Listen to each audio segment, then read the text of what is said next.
do different wines mature at different times? Yes. And, how does that go into the construction of the portfolio?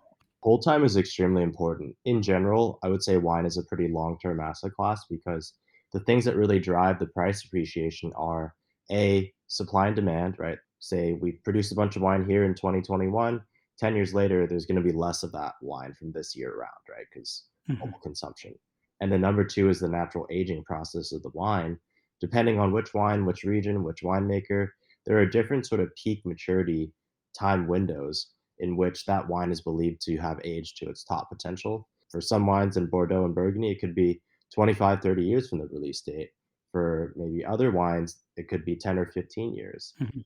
That initial time horizon is really important to set and agree upon with each of our customers because it determines the age of the wine that we're going to buy as well as the type of wine that we're going to buy so that it really hits its peak maturity when you want to take that exit.